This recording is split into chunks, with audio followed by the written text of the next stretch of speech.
पिता परमात्मा हमारे जीवन की रक्षा कर।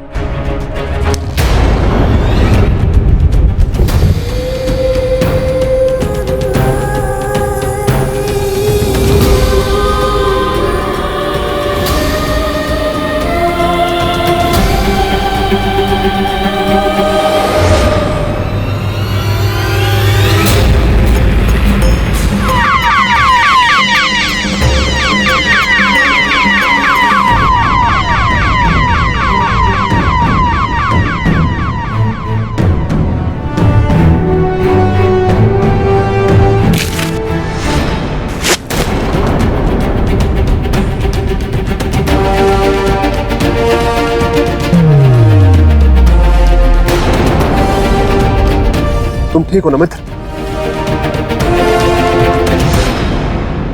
धर्मार्थ, बहुत बहुत धन्यवाद तुम्हारा। आज अगर तुम समय पर आकर अपनी स्तंभन विद्या का प्रयोग नहीं करते तो हमारी मृत्यु निश्चित थी। ऋणी हो गए तुम्हारे। आज इस मित्र धर्म के सम्मान पे आपको कुछ देना चाहेंगे। मांगो, जो इच्छा है मांगो। मांगूंगा मित्र, अवश्य मांगूंगा, किंतु आज और अभी नहीं। अब कब? समय आने पर। मैं उस समय की अधीरता से प्रतीक्षा होगी, परंतु आज तुम्हें कुछ न कुछ अवश्य देना चाहेंगे मित्र। मतलब? हम आपको वचन देते हैं कि उस समय उस दिन हम तुम्हें वही देंगे जो तुम्हारे मुख से निकले और बिना कोई प्रश्न पूछे। तो फिर याद रखना अपना वचन। हम अपना नाम भूल जाएंगे मित्र, परंतु ये वचन नहीं। जय मां काली, जय मां काली। आपने मेरी लाज रखी, आपने मेरी लाज रखी।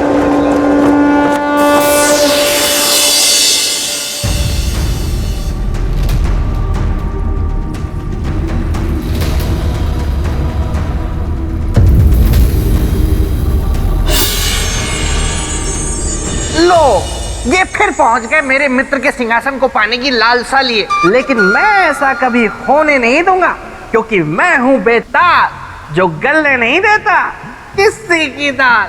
मैं भी चला। राजन,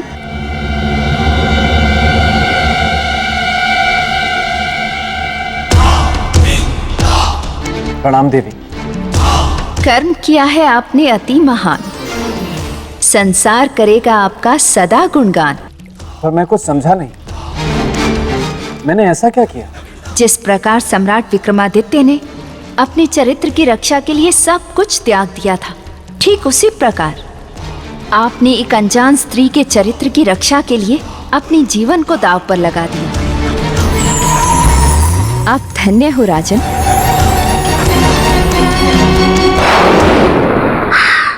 देवी महामाया की जय हो। देवी, छोटा मुंह और बड़ी बात, लेकिन कहनी तो पड़ेगी।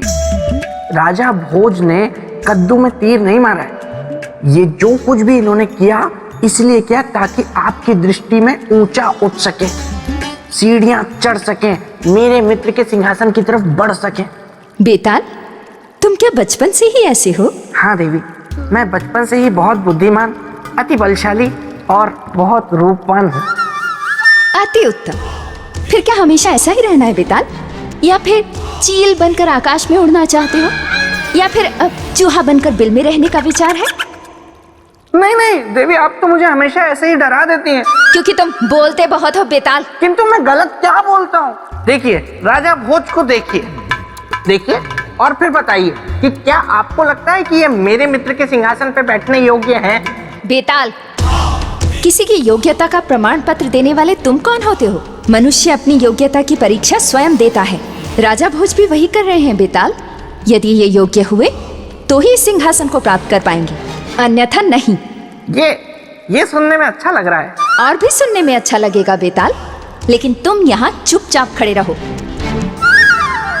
राजन, चरित्र की ये चौथी सीढ़ी भी आप पार कर चुके हैं। आगे बढ़िए राजन। अनुमति के लिए धन्यवाद देवी। राजन, ये किस जाल में फंसते जा रहे हैं आप? ये मृग तृष्णा है, इस पर चलकर आपको कुछ नहीं मिलेगा, आप सिंहासन तक नहीं पहुंच सकेंगे। राजन मेरी बात मान जाइए, देखिए अभी सिर्फ 4 ही सीढ़ियां पार हुई हैं, 28 बाकी हैं जो बहुत मुश्किल हैं, खतरनाक हैं, भयानक हैं, असंभव हैं। असंभव में भी संभव छुपा हुआ है बेटा।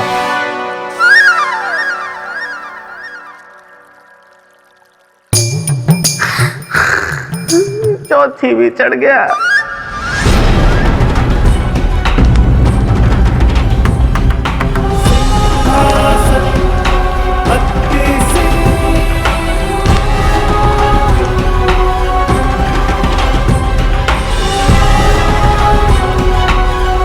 ठहरिए राजन, ठहरिए राजन, ठहरिए राजन।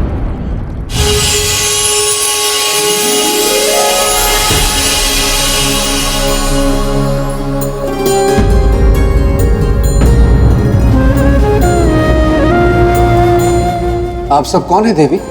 हम योग माला हैं। हम इस सिंहासन में योग शक्ति की रक्षा करती हैं। देवियों, आप सबको राजा भोज का प्रणाम।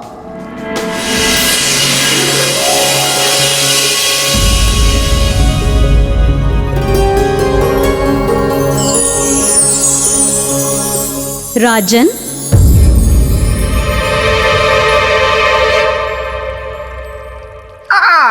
देवी योगमाला, बेताल का प्रणाम स्वीकार करें। देखिए आप ही समझाइए अब राजन को, मैं तो समझा समझा कर हार गया हूँ कि ये मेरे मित्र विक्रमादित्य के सिंहासन पर बैठने योग्य नहीं है। बेताल। क्षमा देवी क्षमा, मैं भावनाओं में बह गया, इसीलिए ये कह गया। श्रीमान बेताल, मैं आपसे एक बात का निवेदन करना चाहता हूं कि आप इसी तरह चुनौतीपूर्ण से चुनौतीपूर्ण बातें मुझसे कहते रहें ताकि मुझ में हिम्मत का संचार हो पाए और मैं परीक्षाओं पे परीक्षाएं पार करता रहूं। क्या मेरी बातों से आपको हिम्मत मिलती है? और हौसला भी। हाँ बेटा, आपकी बातों से मुझ में हिम्मत का संचार होता है। यदि एक बार मेरा हृदय सिंहासन को त्यागने के विचार के बारे में भी सोचे, लेकिन आपकी बातें मुझ में एक नई हिम्मत, एक नई ऊर्जा भर देती है। इसलिए आपसे बस एक छोटा सा निवेदन है बेटा कि आप इसी तरह मुझे चुनौतीपूर्ण बातें कहते रहें। कहिए कहिए, आप चुप क्यों हो गए? हाँ तो देवी, मुझे और क्या साबित करना होगा? इस सिंहासन को धारण करने वाले में चक्रवर्ती सम्राट विक्रमादित्य के समान योग शक्ति का होना भी आवश्यक है।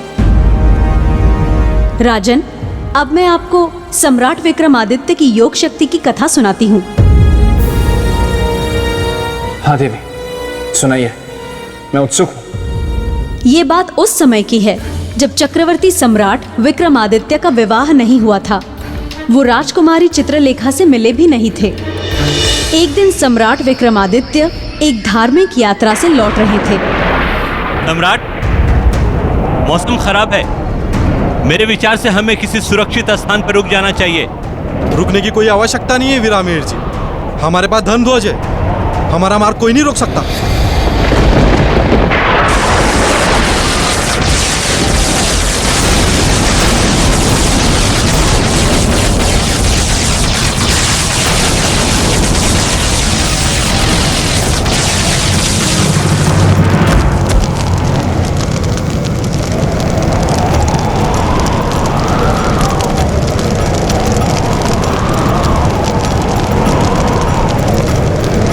धर्म ध्वज का जल जाना तो अपशकुन होता है। इसके क्या संकेत हो सकते हैं? सम्राट, गोचर की नक्षत्र गणना के अनुसार ये एक बड़े संकट का संकेत है।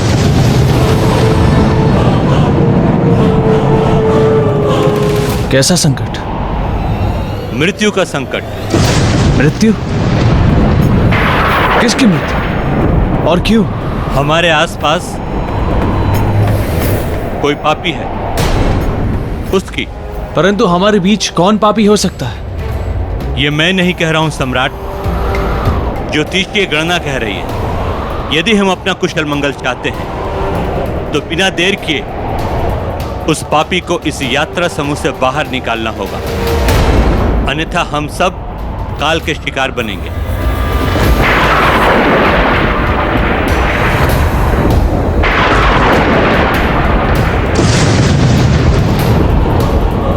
सम्राट, यह मात्र बिजली नहीं है, यह हम सबकी मृत्यु है। मृत्यु। अगर उस पापी को हमारे बीच से नहीं निकाला गया तो हम सब मारे जाएंगे।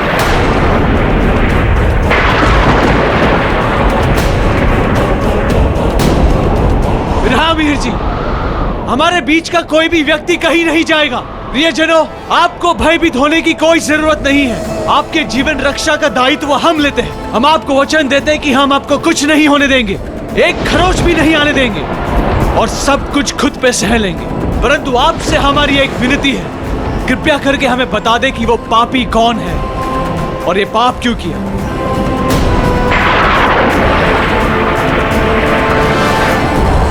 क्षमा कीजिए, क्षमा कीजिए, इस पापी को क्षमा कीजिए महाराज। क्या पाप किया है आपने? मंदिर से आते हुए भगवान की मूर्ति मैंने ही चोरी की थी। सम्राट, इस चोर को अभी इसी समय यात्रा समूह से बाहर कर दीजिए। इसके कारण हम सभी के प्राणों को संकट में नहीं डाल सकते। नहीं सेनापति, गुस्से में लिया गया निर्णय समाधान नहीं होता। इस व्यक्ति ने सबके सामने अपना पाप स्वीकार किया है।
देवी, मेरे मन में एक प्रश्न उठ रहा है। एक मृत व्यक्ति जीवित कैसे हो सकता है? ये संभव है केवल योग शक्ति के द्वारा। और सम्राट विक्रमादित्य, वे तो योग शक्ति के बहुत बड़े साधक थे। शरीर अवश्य उनका नष्ट हो चुका था, किंतु आत्मा जीवित थी, क्योंकि आत्मा तो कभी नहीं मरती। इसलिए उन्होंने योग बल का सहारा लिया और अपने नष्ट शरीर को पुनः पहले जैसा कर लिया। तब तो वहां हर्षोल्लास का वातावरण छा गया होगा देवी। बिल्कुल, इसीलिए उनके पुनर्जीवित होने की खुशी में राजसभा में उत्सव का आयोजन किया गया।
रहा मीर जी।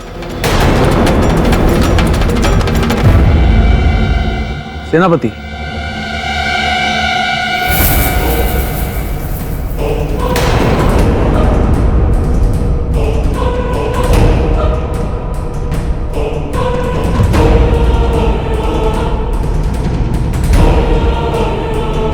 कौन है वो जिसने हमारे दरबार में तंत्र शक्ति प्रयोग करने का दुस्साहस किया है?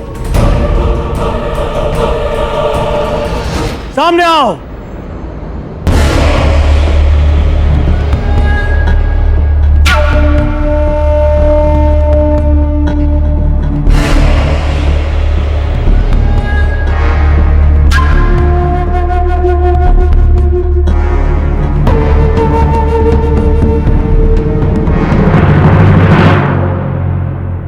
योगी,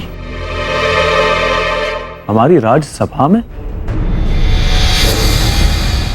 कौन है आप? आपकी शक्ति प्रयोग करने का उद्देश्य क्या है? क्या सिद्ध करना चाहते हैं आप? सिद्ध नहीं करना चाहता, केवल स्मरण दिलाना चाहता। किस बात का स्मरण? उस दिन की घटना का, जिस दिन आपका जीवन संकट में था और आपकी मृत्यु निश्चित थी। विक्रमादित्य! हे परम पिता परमात्मा, हमारे जीवन की रक्षा कर।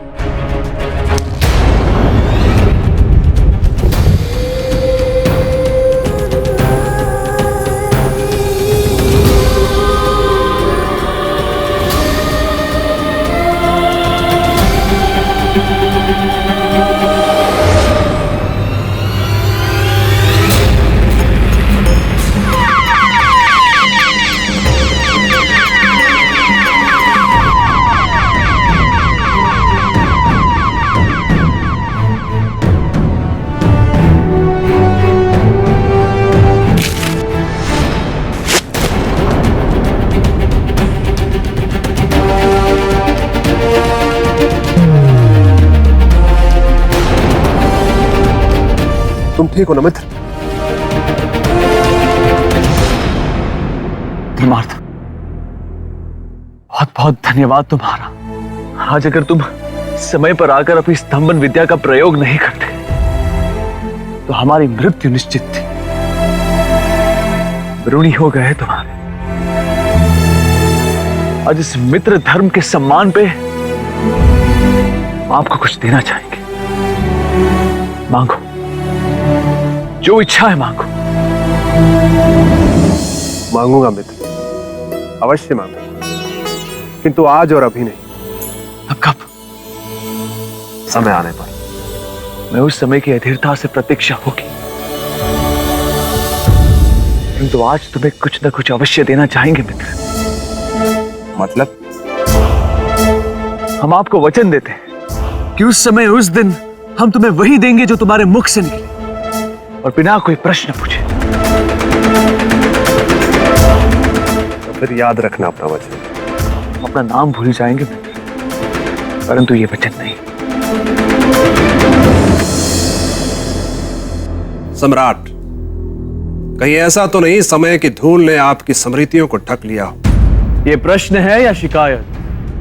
समझना आपको है। हम इसे एक मित्र की शिकायत समझ रहे हैं और इसे दूर करने के लिए अपनी बाहें फैलाते हैं।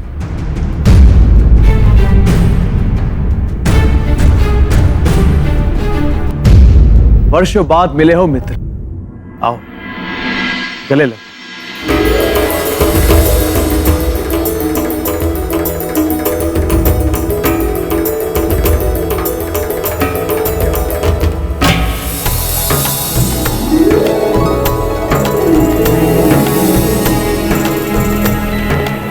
किंतु एक बात बताओ मित्र, तुम्हारी ये स्तंभन विद्या भी बड़ी विचित्र विद्या है। किसी भी मनुष्य को किसी भी अवस्था में पत्थर की मूर्त बना देता है। अपने इस विद्या के प्रभाव से आप इन्हें मुक्त करो।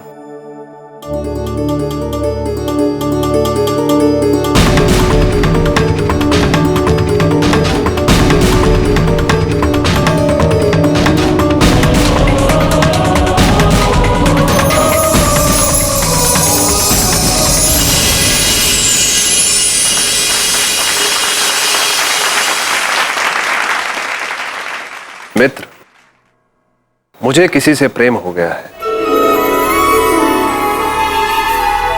उससे विवाह करना चाहते हो? हाँ। तो फिर समस्या क्या है मित्र? समस्या यह है कि विवाह के लिए स्वयंवर रचा गया है, तो उसकी एक शर्त है जिसे केवल तुम पूरा कर सकते हो। समझ गए मित्र। जो शर्त पूरी करेगा विवाह भी वही करेगा।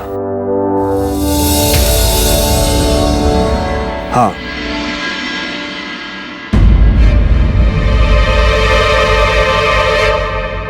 परंतु ये कैसे संभव है मित्र कि शर्त हम पूरी करें और विवाह तुम करो?